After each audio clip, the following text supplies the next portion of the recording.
두 번째 주 강의를 시작하도록 하겠습니다.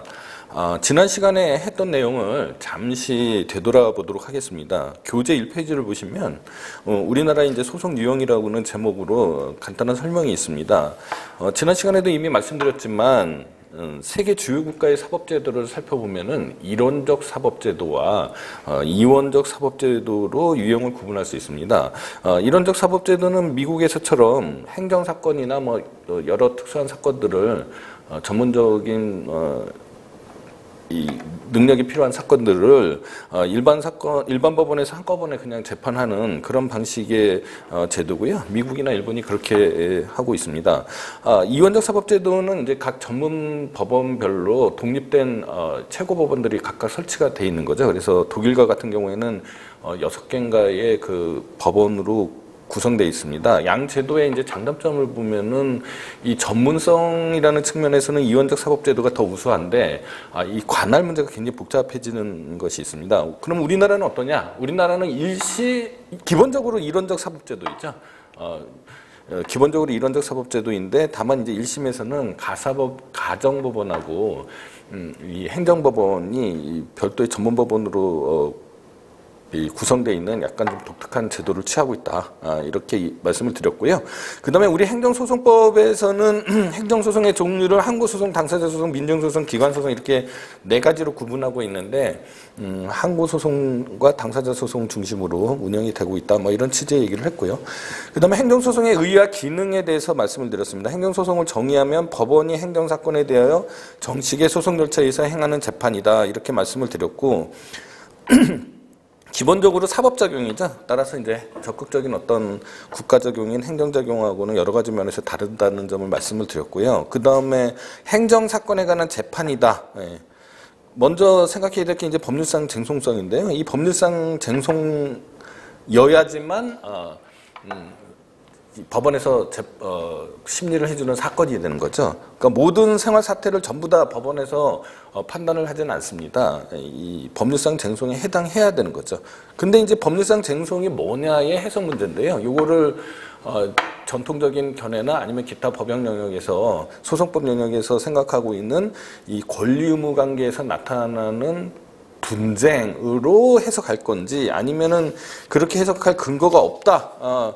라고 하면서 이거를 반드시 그렇게 해야 되는 건 아니다라고 할지에 관해서 견해 차이가 나타난다고 했는데 우리나라의 통설적인 견해뿐만 아니라 대법원 판례도 이 구체적인 권리 의무에 관한 분쟁이다 이렇게 해석하고 있다라는 말씀을 드렸고 저희 강의도 거기에 기반해서 기본적으로 이루어지고 있다라고 말씀을 드렸습니다. 그 다음에 행정사건이어야 되죠. 그러니까 민사사건이면 민사소송이 되는 거고요. 헌법에 관련되면 헌법소송이 되는 거고 그 다음에 뭐 형사소송이 있습니다. 뭐 그 부분에 대해서는 특별히 더 설명할 건 없을 것 같고요. 그 다음에 정식 절차에 의한 재판이다. 이 행정심판의 경우에는 물론 법원에서 재판을 안 할 뿐더러요. 법원에 의해서 판단되지 않을 뿐더러 그 다음에 그 심판기관이 법원이 아닐 뿐더러 그 다음에 약식 절차라는 점에서 행정심판하고 행정소송은 나눠지고요. 양자를 합쳐서 행정쟁송이라고도 합니다.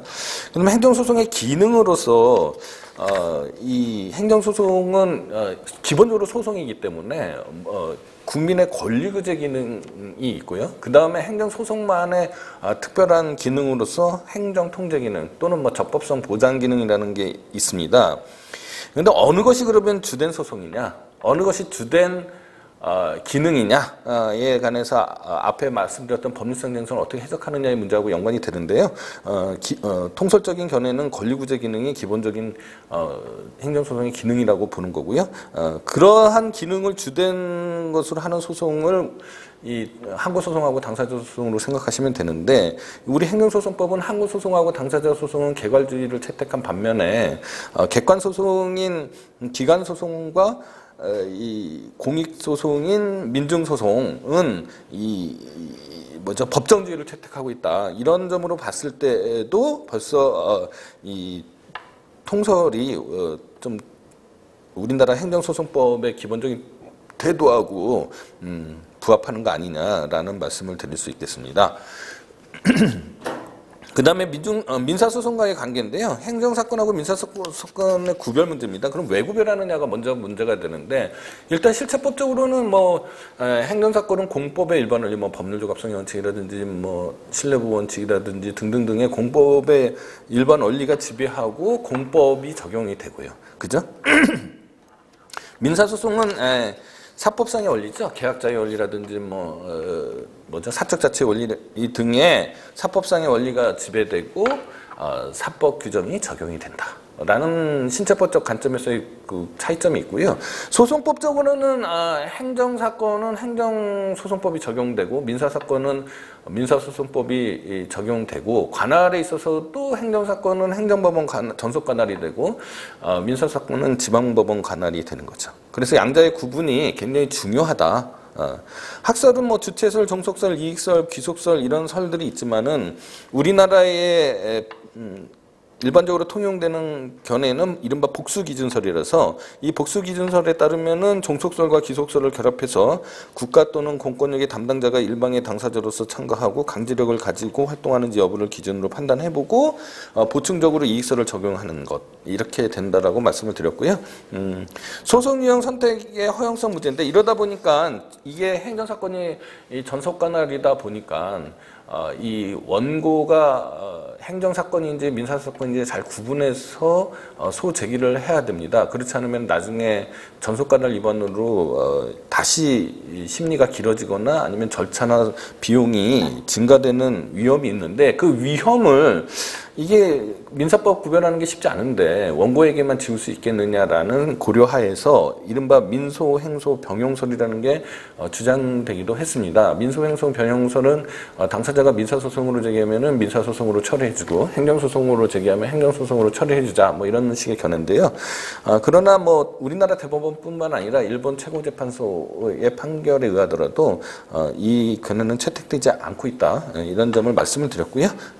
그 다음에 우리 행정소송법의 독자성과 민사소송 절차의 준용에 관한 말씀을 드렸는데 우리 행정소송법 8조 제1항에서 행정소송에 대하여는 다른 법률에 특별한 규정이 있는 경우를 제외하고는 이 법이 정하는 바에 의한다라고 규정해서 이 행정소송이 민사소송과는 완전히 독자적인 별개의 소송 유형이고 행정소송법이 민사소송법의 특별법이 아니라 민사소송법과는 다른 독립된 소송법이다라는 걸 선언하고 있습니다. 그러나 현실에 있어서는 이 행정소송법에 있는 규정 내용이 그렇게 많지 않고요. 그 다음에 이 민사소송과 행정소송이 명확하게 구분은 되지만 양자 사이의 절차적인 유사성이 매우 크기 때문에 행정소송법 제8조 제2항에서는요. 그 행정소송에서 행정소송법이 정한 것이 없을 때에는 민사소송법의 규정을 준용하도록 이렇게 규정하고 있습니다. 그런데 여기서 준용은 그냥 무조건 아무 제한 없이 준용하는 게 아니고요. 행정소송의 성질을 허용하는 한도 내에서 준용된다라는 점을 유의해 주시기 바랍니다. 행정소송법상에 그러면 규정에는 어떤 것들이 있느냐? 민사소송에 없는 특별한 규정들이 있는데요. 두 가지 관점에서 규정이 되어 있습니다. 하나는 행정통제기능. 그러니까 민사소송법에 있는 권리구제기능과 달리 행정소송은 행정통제기능, 적법성 보장기능이 있다라고 말씀을 드렸었지 않습니까? 거기에 따르는 직권주의적 요소들이 들어가 있고요. 그 다음에 두 번째는 행정의 원활한 수행과 행정법 관계의 조속한 안정을 위한 규정들이 있습니다. 뭐 제소기간이라든지 뭐 이런 것 등등등이 집행정지, 집행부정지 원칙을 채택했다든지 이런 등등등의 규정이 있습니다.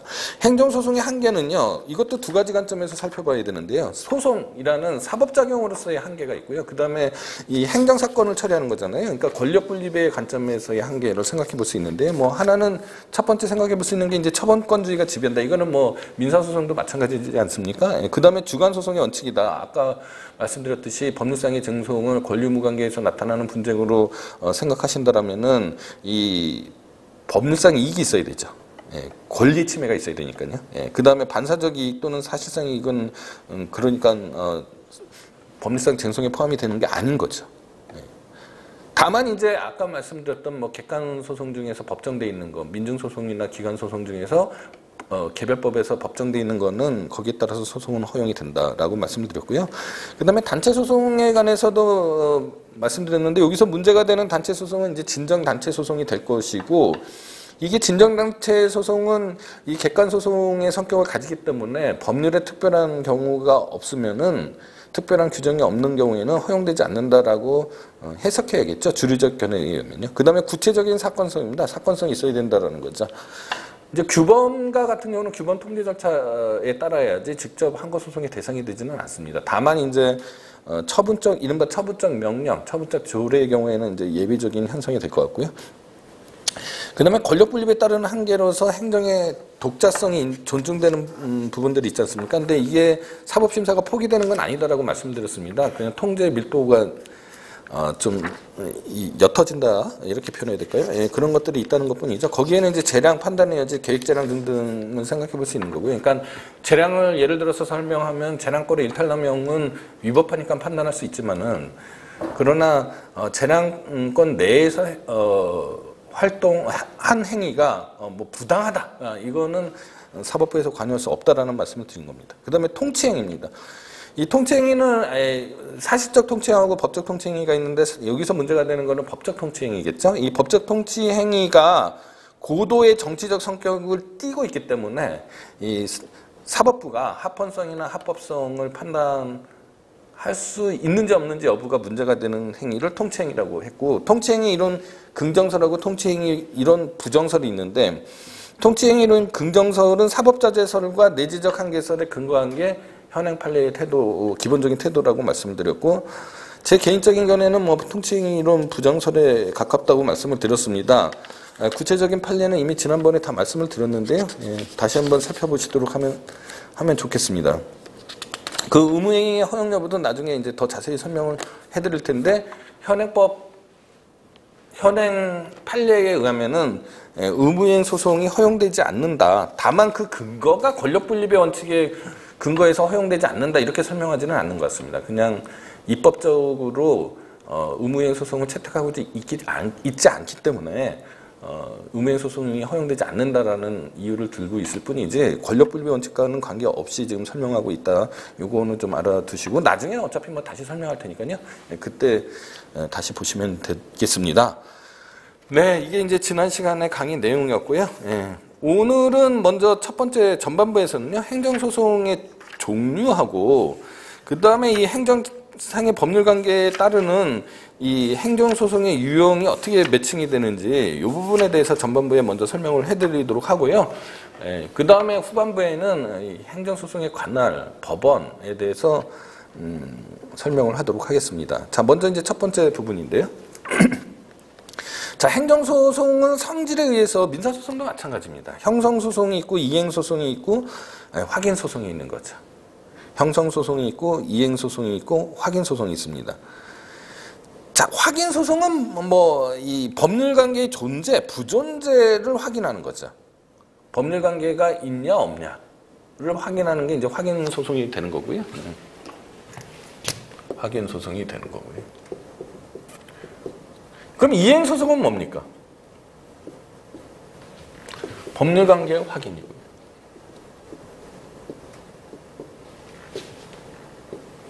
이행소송은 여기에다가 이행 청구권이 있는지 없는지가 문제가 되겠죠.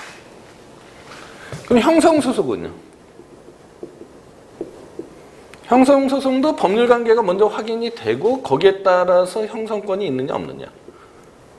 이렇게 되는 겁니다. 그러니까 모든 소송의 기본은, 이건 뭐 민사소송에서 설명 뭐 다 들으셨을 거라고 생각이 듭니다. 모든 소송의 기본은 원칙적으로 확인소송이죠. 확인소송인데 이행 청구권이 있는지 없는지가 합쳐진 게 이행소송이 되는 거고, 거기에 뭐 형성권이 있는지 없는지 합쳐지는 게 이제 형성소송이 되는 거다라고 이해하시면 됩니다. 그러면 형성소송에서 이 형성이 뭐냐? 이런 거를 여러분들이 개념적으로 이해를 하시면은 이 형성소송에 대한 설명이 쉽게 이해가 되는데요.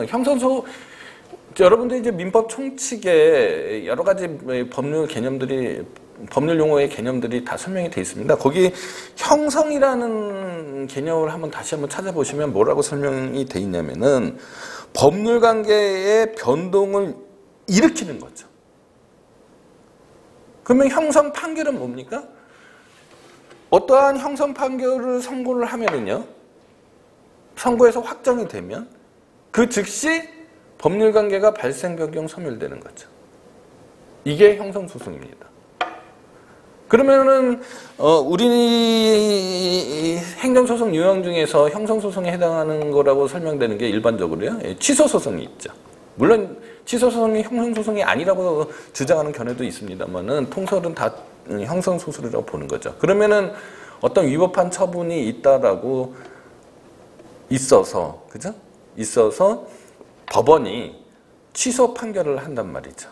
예컨대 운전면허 취소 처분의 취소 판결을 선고했는데 그게 확정이 됐습니다. 그러면 어떻게 됩니까? 취소 판결이 확정된과 동시에 운전면허 취소 처분은 취소가 되는 거죠. 없어지는 거죠. 무효화되는 거죠.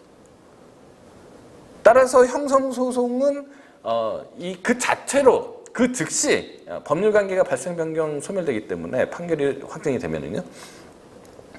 그렇기 때문에 집행의 문제를 남기지 않습니다. 여러분이 나중에 이제 소장을 한번 써보시면 아시겠지만 취소 소송을 청구하면서 소장에 가집행을 구하는 청구 취지를 기재하지 않습니다. 왜냐하면 취소 판결에는 집행의 문제를 남기지 않기 때문인 거죠. 자, 그럼 이행소송은 뭡니까? 이행소송은 이 법률관계가 확인됐다, 권리가 있음을 확인했는데 거기에 따라서 이행청구권이 있다, 권리침해가 있고 이행청구권이 있다, 뭐 이런 식으로 인정이 되면은 이행소송이 되는 거죠. 자, 그러면 이행청구권이 있으면은 이행명령에 의해서 그 자체로 법률관계가 발생, 변경, 소멸되는 게 아닙니다. 이행청구권만 발생하는 것. 이행청구권이 있다라는 것만 확정이 되는 거죠. 따라서 집행의 문제가 남죠. 그래서 강제 집행을 해야 되는 경우도 있을 수 있는데요.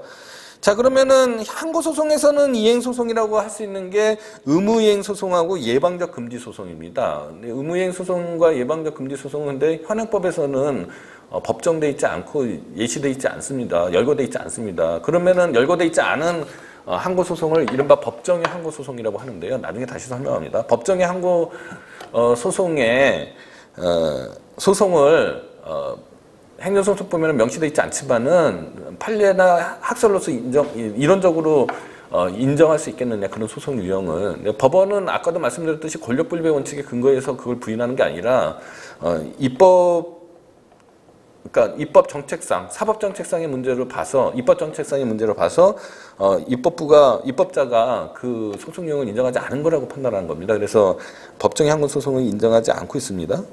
따라서 항고소송에서 이행소송이라고 볼 수 있는 의무이행소송하고 예방적 금지소송은 허용되지 않고 있고요. 다만 이제 당사자 소송에서 서로 대등한 당사자 사이의 소송을 당사자 소송이라고 그랬지 않습니까? 이 당사자 소송에서는 이제 금전급부 소송, 라는 것, 이런 것들은 이행소송에 해당할 수 있겠죠. 그 다음에 확인소송은 이미 먼저 설명이 됐는데요. 항고소송에서는 무효동 확인소송, 부작위 위법 확인소송, 이런 게 있고, 당사자 소송 중에서도 확인소송이 많이 있겠죠. 그죠? 예. 이렇게 이해하시면 될 것 같습니다.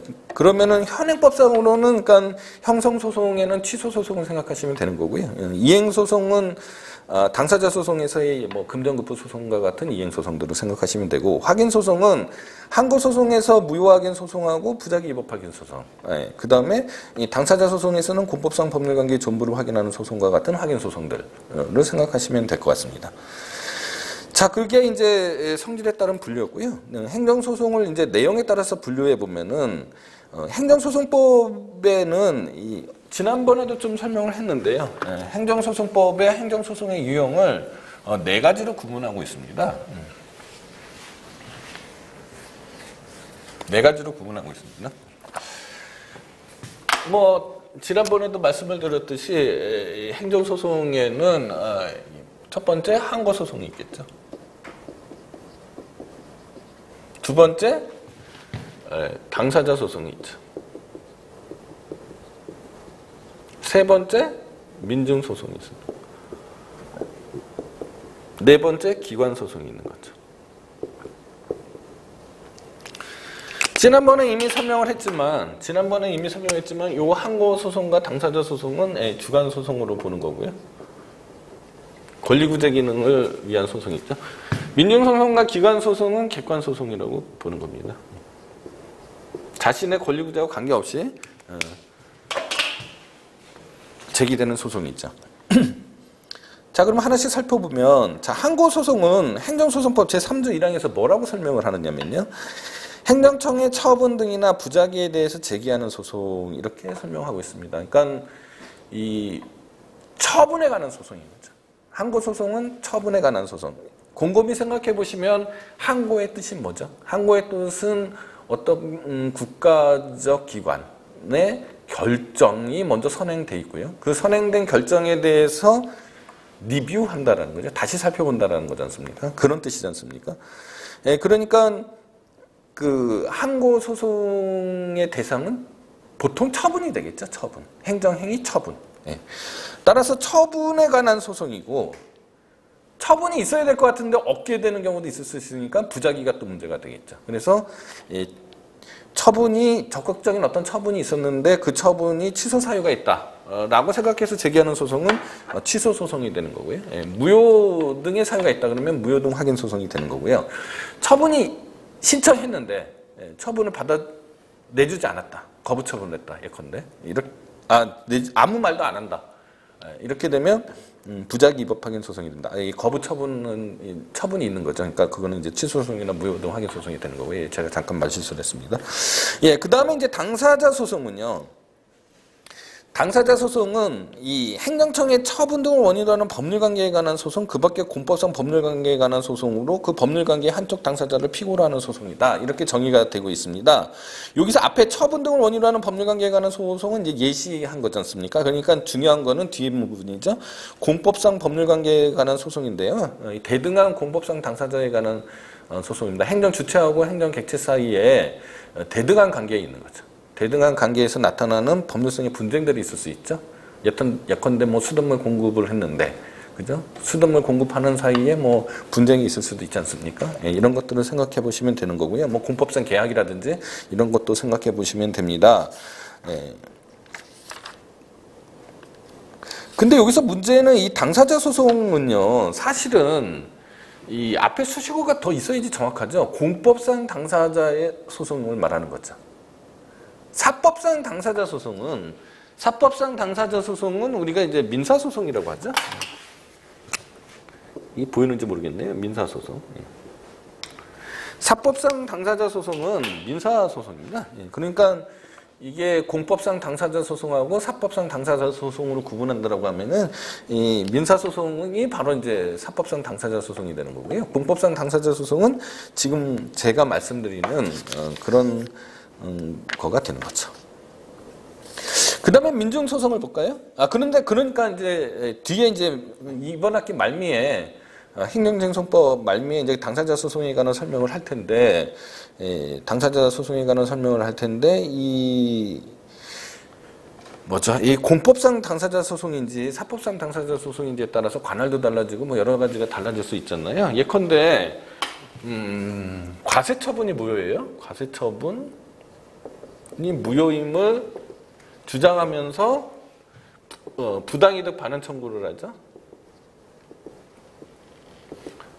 그러면 이게 부당이득 반환 청구 소송이 민사 소송으로 해결이 돼야 되는 거냐, 아니면은 이 공법상 당사자 소송으로 봐야 되는 거냐? 좀 어렵죠? 처음에 딱 맞닥뜨리면은 쉽지 않은 문제가 됩니다. 자, 판례는 뭘 기준으로 하냐면 이 뒤에 부분, 부당이득 반환 청구죠. 이 소송물을 기준으로 이 공법상 당사자 소송인지 민사 소송인지를 구별하고 있습니다. 그러면은 부당이득 반환 청구권이니까 민법 741조죠. 그러니까 민사 소송이 되는 겁니다. 그러나 학설의 다수설은 이 공법상 원인 관계를 살펴보는 거죠. 그러니까 원인 관계, 부당이득 반환 청구의 원인 관계를 살펴서 과세처분 무효니까 이거는 당사자 소송이다. 이렇게 판단하는 게 학설입니다. 그래서 학설과 판례의 괴리가 좀 있습니다.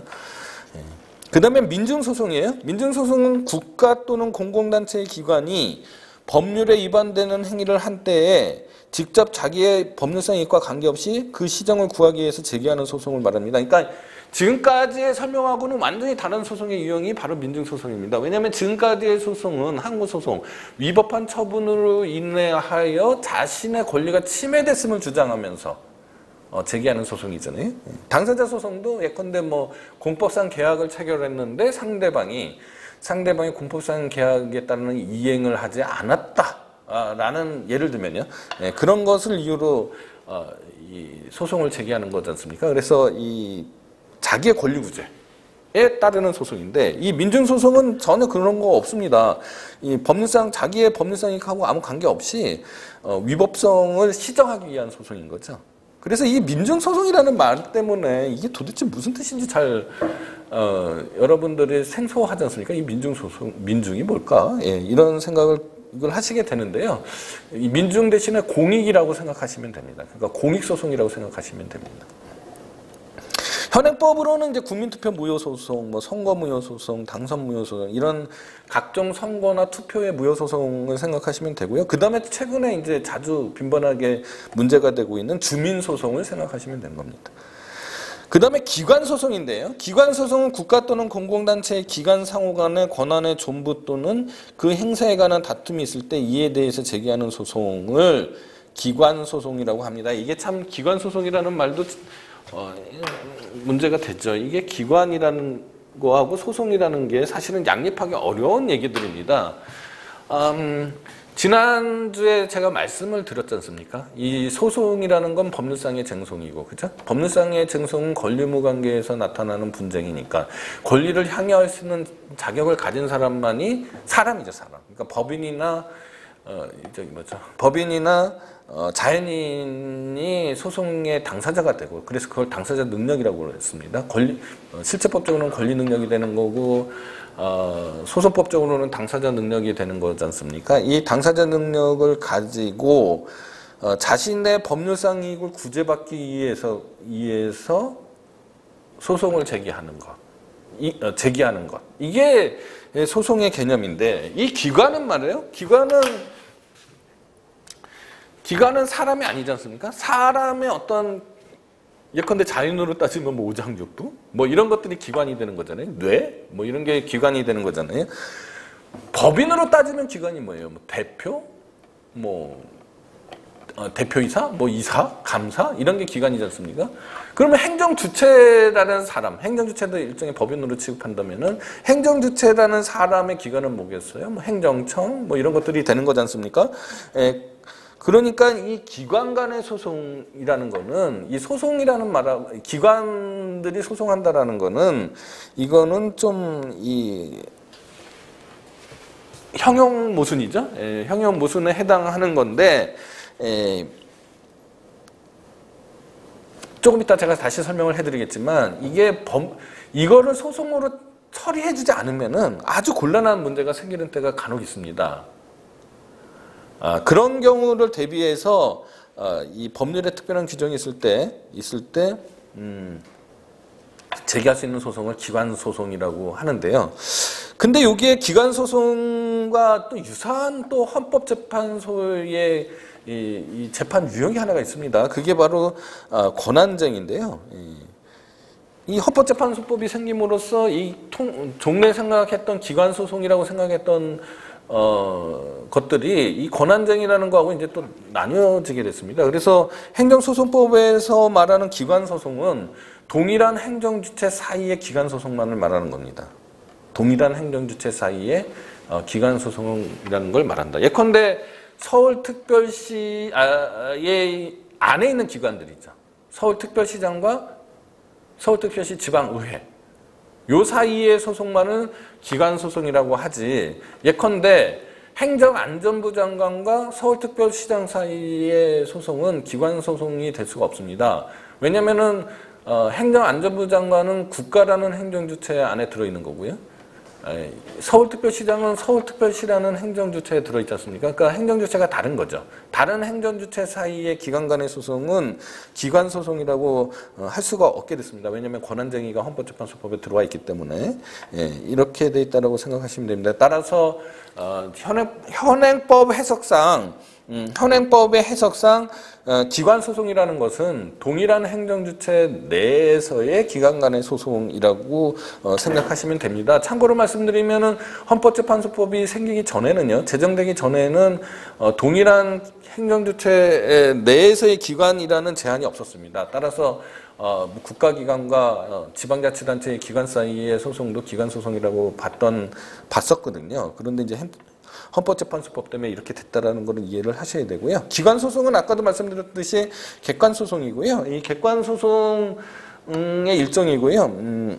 따라서 법정주의가 지배하고 있는데 25페이지를 보시면은 우리나라에서 기관소송이라고 현행법상 인정되는 것은 두 가지밖에 예시를 할 수가 없습니다. 하나는 뭐냐면은 지방의회의 재의결에 대한 지방자치단체장의 소송, 지방의회의 재의결에 대한 재의 요구를 하고 제의 요구를 하면 3분의 2의 찬성이 하면 또 통과가 되지 않습니까? 지방의회에서. 그거에 대한 소송, 재의결에 대한 소송, 이거가 있고요. 그 다음에 교육학예에 관한 시도의회의 재의결에 대한 교육감의 소송. 결국은 지방자치단체장과 지방의회, 교육감과 지방의회. 이 두 가지 유형의 소송밖에 없다. 너무 협소해서 문제가 되는 겁니다. 그거 말고도 여러 가지 분쟁들이 생기는데요. 여러 가지 분쟁들이 생기는데 다 포괄할 수 없게 되는 거죠. 이 두 개만 법정이 돼 있기 때문에. 그래서 이거 기관소송 법정주의를 부분적으로 폐지해야 되는 거 아니냐라는 주장들이 있고요. 그런 주장들이 상당히 세를 얻고 있지만 현행법의 해석상으로는 조금 어려운 것 같아요. 조금 어려운 것 같습니다. 자, 그러면은 우리가 행정실제법에서 행정상의 법률관계에 관한 설명을 했습니다. 행정상의 법률관계에 관한 설명을 했어요. 자, 법률관계가 뭐냐? 법률관계가 뭐냐를 다시 한번 상기해 보면은요, 민법 총칙의 규정, 또 지난 시간에 법률상 쟁송성에 대해서 제가 설명을 했던 거와 같은데요. 이 법률관계가 권리의무관계죠.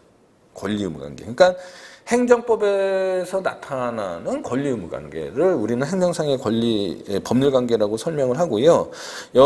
크게 이제 행정조직법 관계하고 행정작용법 관계라고 나눌 수가 있습니다. 26페이지에 제가 좀 도식화를 해놨는데요. 26페이지에 있는 이 그림을 보시면은 훨씬 이해하기가 쉽게 되어 있습니다. 자, 행정작용법 관계가 이제 본래 의미에, 본래 우리가 생각하는 그런 행정상의 법률 관계겠죠. 그래서 이 행정 주체가 행정 개체에 대하여 어떠한 행정작용을 했다. 이 행정작용에 관한 관계가 행정작용법 관계라고 하고요. 행정조직법 관계는 그렇지 않죠. 행정조직 내에서의 문제들입니다. 행정조직법 관계는 행정조직 내부에서 문제가 먼저 될 수가 있습니다. 예컨대 국방부 장관하고 행정안전부 장관 사이에 분쟁이 있을 수도 있지 않습니까? 또는 뭐 협력관계가 있을 수도 있고, 이런 거를 행정조직 내부 관계라고 하고요. 그 다음에 행정주체 상호 간의 관계, 서울특별시하고 행정주체죠. 서울특별시라는 행정주체와 국가라는 행정주체 사이의 법률관계, 또는 뭐 국가와 공법인 사이의 법률관계, 이런 행정주체 상호 간의 관계도 있을 수가 있습니다. 요거를 이제 행정조직법 관계라고 하고요. 근데 행정조직 내부 관계는 사실 좀 문제가 있죠. 아까 기관소송에서도 설명을 했었는데, 이 행정조직 내부 관계가 이게 엄밀히 말하면은 권리 주체가 아니지 않습니까? 권리 능력이 없지 않습니까? 그래서 이 행정상 법률관계라고 이렇게 카테고리 지어지는 게 사실은 논리적으로만 보면은 다소 문제가 있죠. 문제가 있지만은 우리 행정법에 고찰 대상이기 때문에 같이 넣어놓고 설명을 하고 있다라고 생각하시면 되고요. 자, 그 다음에 행정작용법 관계인데요. 이 국가나 지방자치단체가 국민이나 주민에 대하여 반드시 어떤 공법적인 수단이나 공법적인 법률관계를 맺어서 행정작용을 하는 경우가 물론 대부분이죠. 물론 대부분이지만 더 비율이 높겠지만, 비중이 높겠지만 반드시 그렇다고 할 수는 없죠. 사법관계로도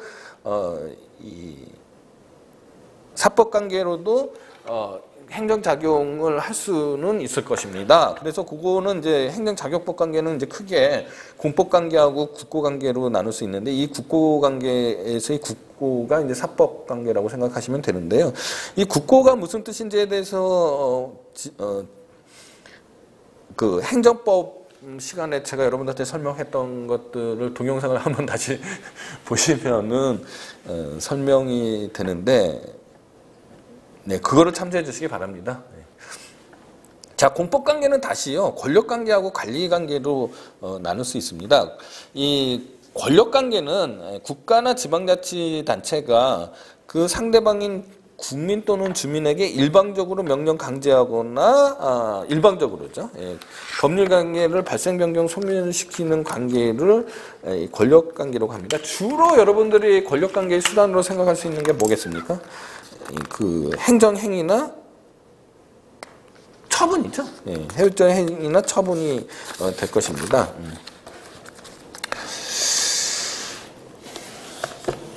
자, 그런데 이제 국가의 입장에서 보면은요, 행정행위를 해서, 그죠? 예컨대 뭐 어떠한 무허가 건물이 있다라고 하면은 무허가 건물에 대해서 철거 명령을 했어요. 철거 명령을 하면은 그 이른바 하명이죠. 예, 행정행위 유형 중에 하명인데요. 그러면 그 주민은 지방자치단체가 철거 명령을 했다. 성북구청장이 어떤 주민에게 부허가 건물을 지은 주민에게 철거 명령을 했다. 이렇게 되면은 철거 명령을 하면 되는 거죠. 철거를 시키기 위해서요. 굳이 법원에 명도 소송이나 철거 소송 같은 걸 제기해서 철거 이행 소송을 제기해서 소송에서 판결을 받아서 철거를 하게 할 필요가 없는 거죠. 그렇게 되면 이제 소송법적으로는 뭐 소이익이 없겠다. 뭐 이렇게 설명할 수도 있게 되는데요. 그죠? 협의의 소이익이 없다. 근데 이게 반드시 또 그러냐?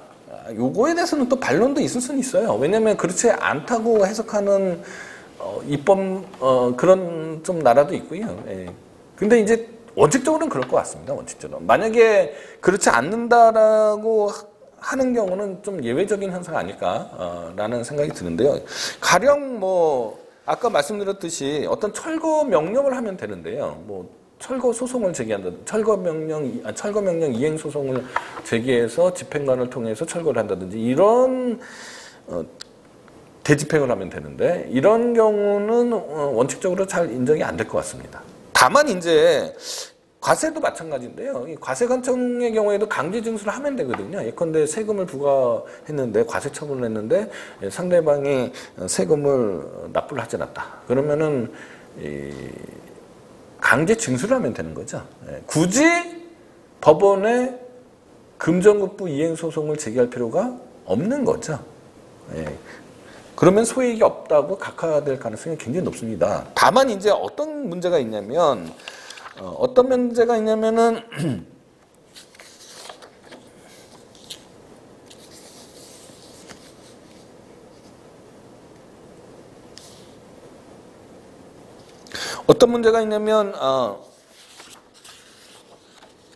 그 과세 처분을 했는데요.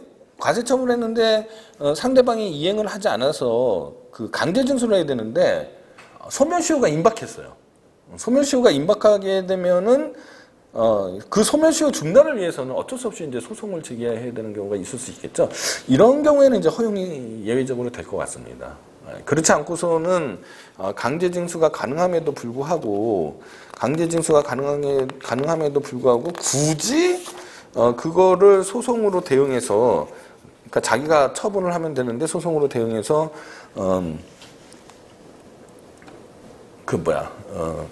자기 의사도 관철시킬 필요는 없는 거죠.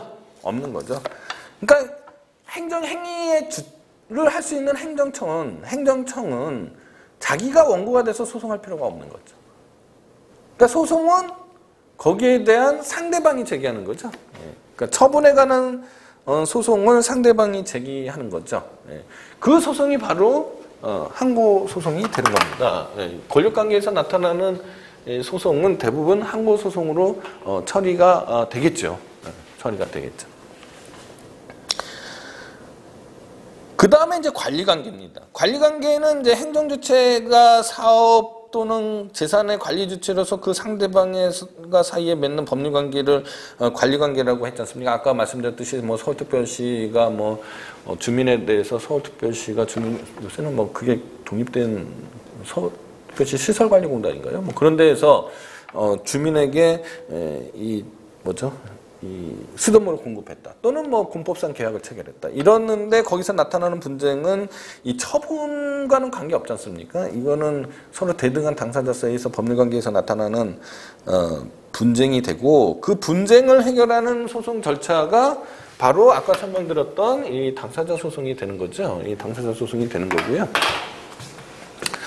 그 다음에 국고관계 있죠. 행정의 사법적 활동을 이제 국고관계라고 아까 설명을 드렸는데 거기에는 이제 보조적 활동, 영리적 활동, 사법 형식에 의한 행정과제의 직접적 수행 활동 이런 것들이 있는데 자, 이 보조적 활동은 우리가 보통 얘기하는 그 조달 행정입니다. 뭐 국가가 각종 물품을 구입하거나 아니면은 도급 계약을 체결해서 뭐 그런 관계를 우리는 그 보조적 활동이라고 하고요. 그다음에 영리적 활동이죠. 그거는 이제 국가도 이 행정 주체도 광산을 개발하거나 뭐 은행을 경영하거나 주식 시장에 참가하거나 뭐 사기업체를 운영하거나 이런 수가 있지 않습니까? 그다음에 사법 형식에 의한 행정 과제의 직접적 수행 활동은 과거에 이제 관리 관계라고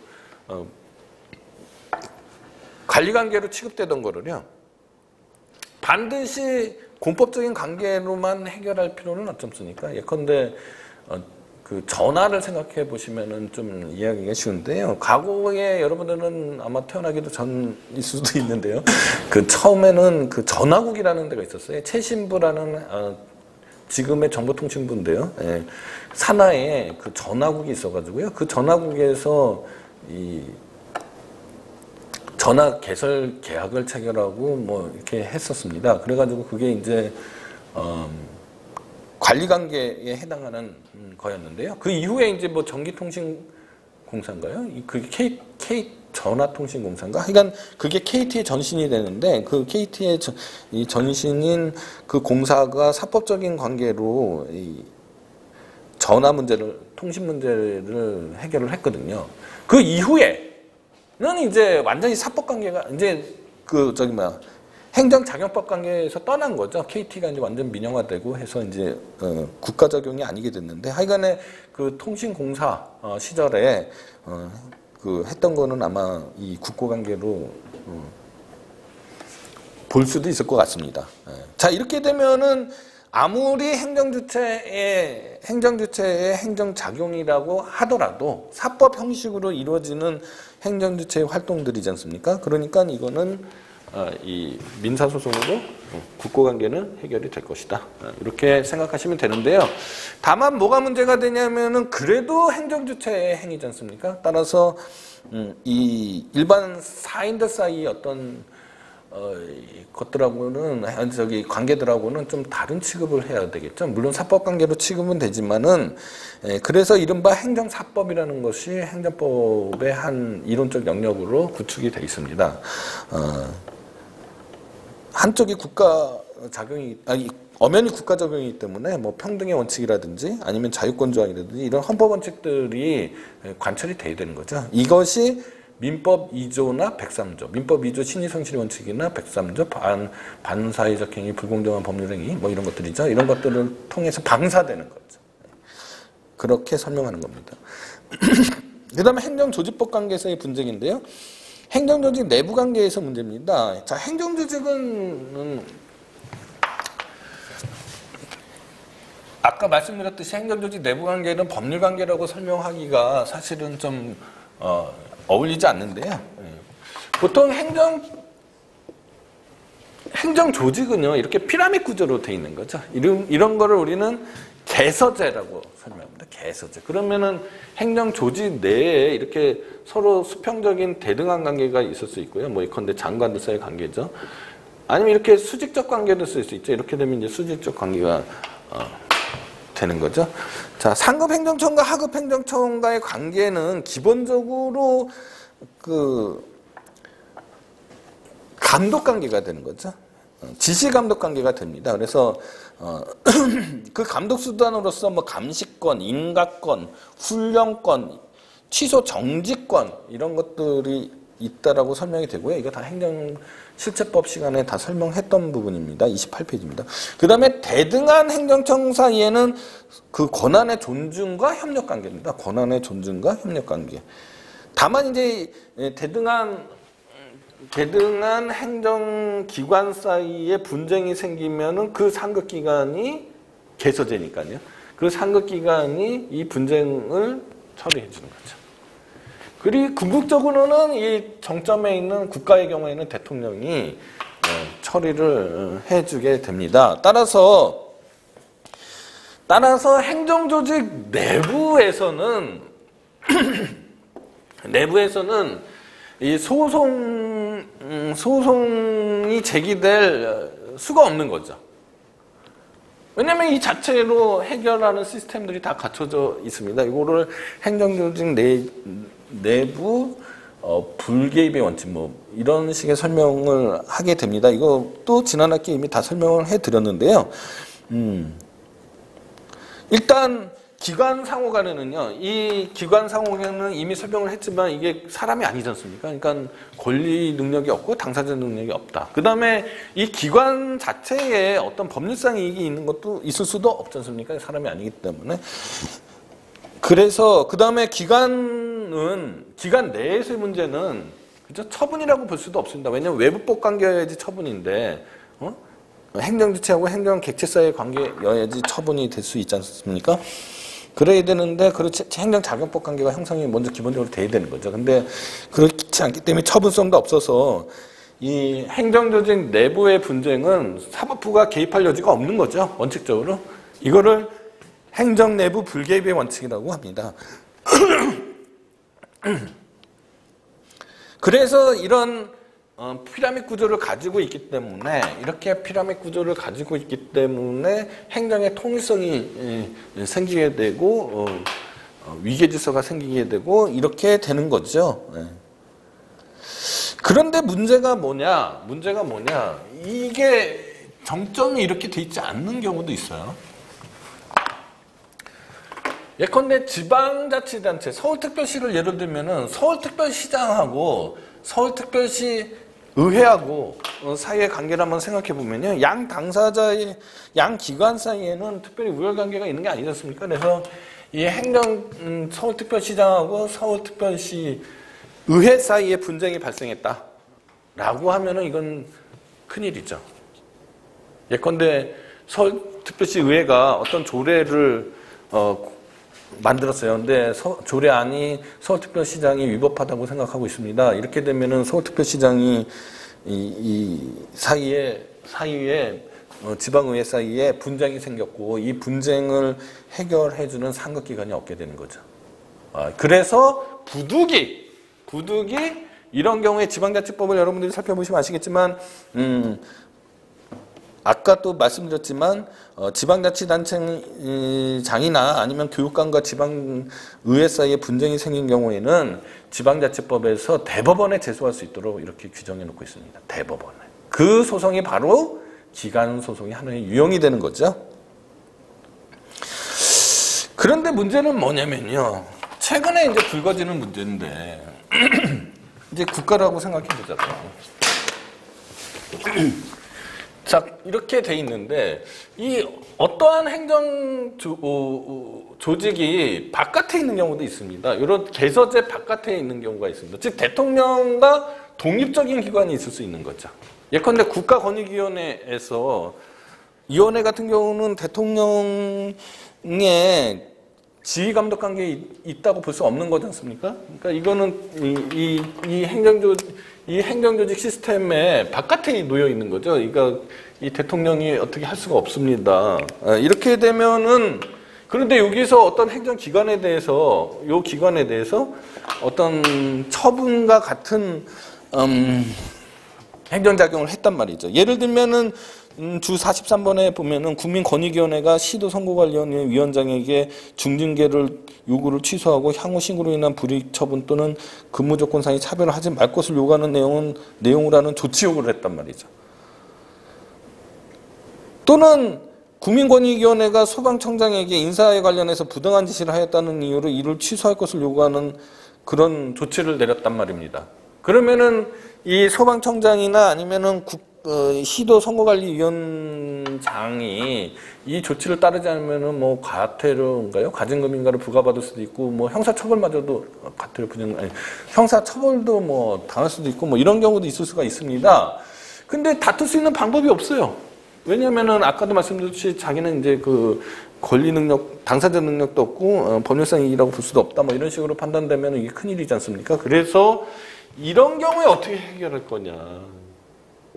이게 입법적으로 해결하는 게 가장 좋죠. 입법적으로 해결하는 게 가장 좋은데 그렇지 않으면은 몇 가지 경우로 이제 생각해 볼 수 있는데요. 뭐 기관 소송으로 해결을 하는 게 가장 좋은데 이게 기관 소송 법정주의를 채택하기 때문에 어렵습니다. 따라서 대법원에서는 이거를 항고 소송으로 특수한 항고 소송의 하나로 보고서 이 항고 소송으로 처리한 예가 있는데 그게 이제 주 43번에 나와 있습니다. 그러면 지금은 어떻게 돼 있느냐? 지금은 이제 그 이후에 요 교재에는 나와 있지 않은데요. 교재를 작성한 이후에 이 법률이 개정이 돼 가지고요. 법률이 개정이 돼서 그 항고 소송으로 다툴 수 있도록 돼 있습니다. 그 법률이 부패 방지 및 국민권익위원회 설치와 운영에 관한 법률이 2019년 4월 16일 날 개정이 됐습니다. 그래서 항고 소송으로 다투도록 했는데 다만 제소 기간은 30일로 해놨습니다. 이건 나중에 한번 찾아보시도록 하시고요. 그렇게 되고요. 기관 소송까지 설명을 했습니다. 그다음에 행정주체 상호 간의 관계인데요. 이제 이 국가기관이나 국가 예컨대 말입니다. 서울 국가하고 서울특별시장과의 관계를 서울특별시 관계를 한번 생각해 보자고요.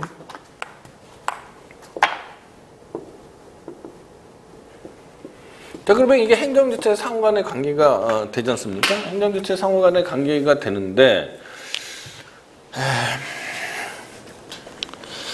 일단 한쪽이 행정주체이긴 하지만 한쪽이 사인으로서 행동한다. 예컨대 과거에 어떤 문제가 있었냐면은 그 노원구에 이제 태릉선수촌이 있었는데 태릉선수촌에서 오염물질을 방출을 하게 돼서 이 노원구청장이 태릉선수촌은 국가 영재물이니까요. 그 국가를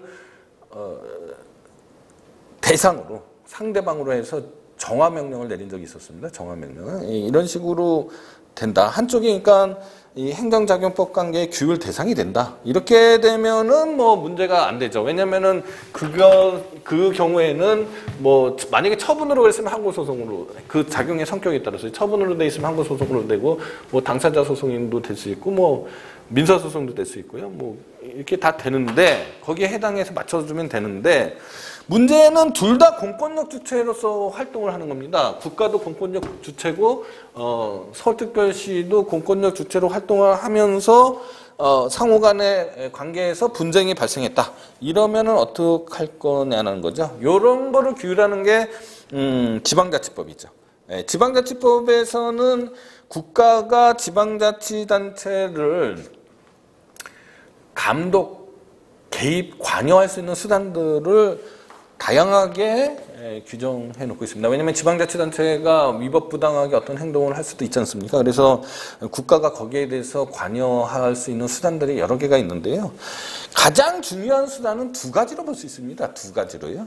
지방자치법을 배우시면 아시겠지만 30페이지 보시면은 가장 중요한 거가 어떤 지방자치단체의 적극적인 행동에 대해서 작용에 대해서 관여하는 그걸 못하게 하거나 정지시키는 거를 시정명령과 취소정지권이라는 수단이 하나가 있고요.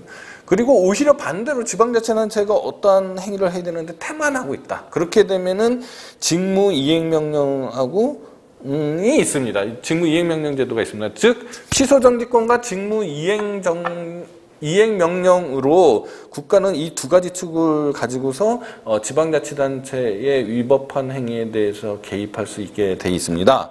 따라서 이런 경우에 국가가 일부러 뭐 소송을 통해서 관철할 필요가 없는 거죠. 바로 그냥 시정명령을 내리거나 바로 뭐 직무이행명령을 내리거나 이렇게 되면 되는 거고, 오히려 지방자치단체가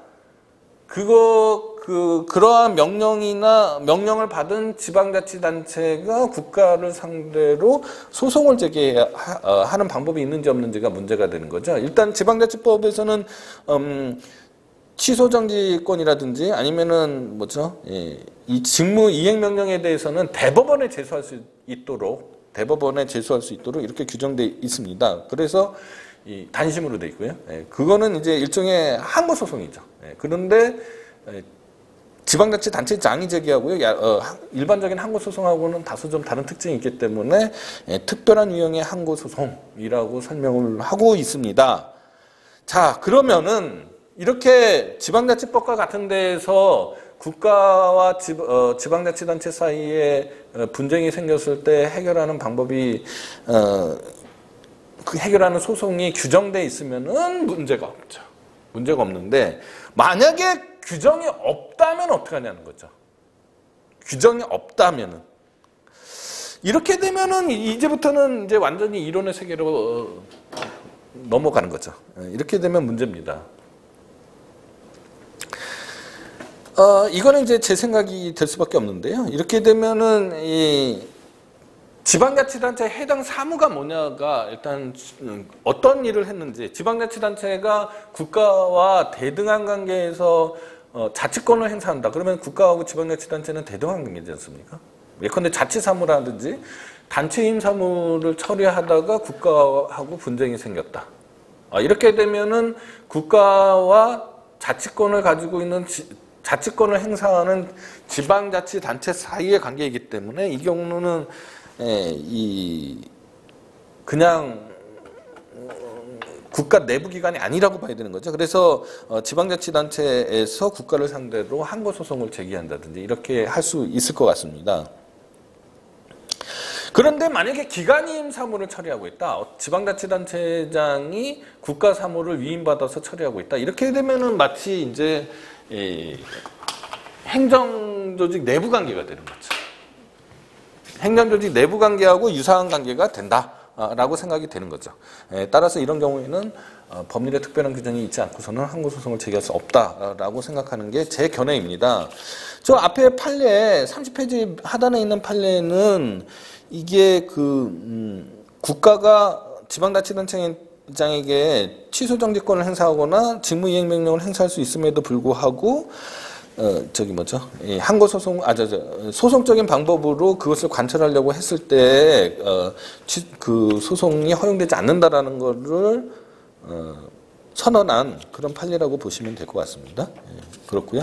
그 다음에 이제 지방자치단체 상호 간의 관계인데요. 지방자치단체 상호 간의 관계는 기본적으로 협력관계죠.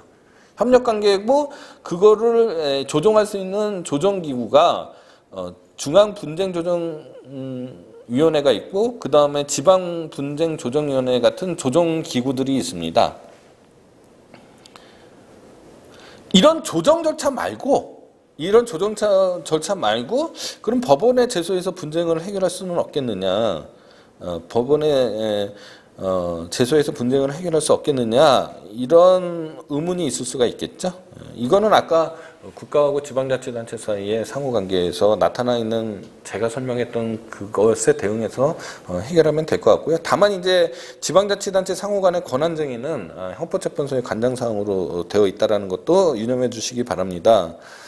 그 다음에 주 51번을 보시면은 지방자치법 제4조가 이제 개정이 돼 있었어요. 그래서 과거에 이제 지방자치단체의 관할구역의 경계를 다투는 관할 분쟁은 권한쟁의라고 이렇게 해서 헌법재판소에서 해결을 했습니다. 그런데 이제 지방자치법 제4조가 2009년 9월 1일자로 개정이 돼서 지방자치단체 중 단체 상호 간의 공유수면의 매립이나 지적공부의 등록 누락을 둘러싼 관할구역에 관한 분쟁은 행정안전부 장관이 중앙분쟁조정위원회에서 결정하도록 되어 있습니다.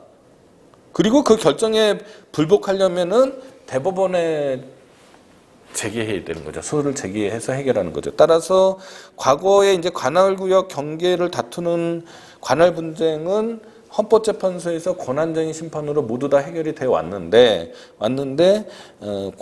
공유수면의 매립이나 지적공부의 등록 누락을 둘러싼 관할구역에 대한 분쟁은 이제는 대법원 이제 행정안전부 장관의 결정이 먼저 선행되고 거기에 따르는 항고소송의 형식으로 대법원의 관할이 됐습니다. 그 나머지 부분은 뭐 지금 논쟁의 대상은 되지만 뭐 여전히 헌법재판소 관련 사항이라고 볼 수밖에 없겠죠. 현실적으로는요. 예, 잠시 쉬었다가요. 또 이어서 하도록 하겠습니다. 예, 감사합니다.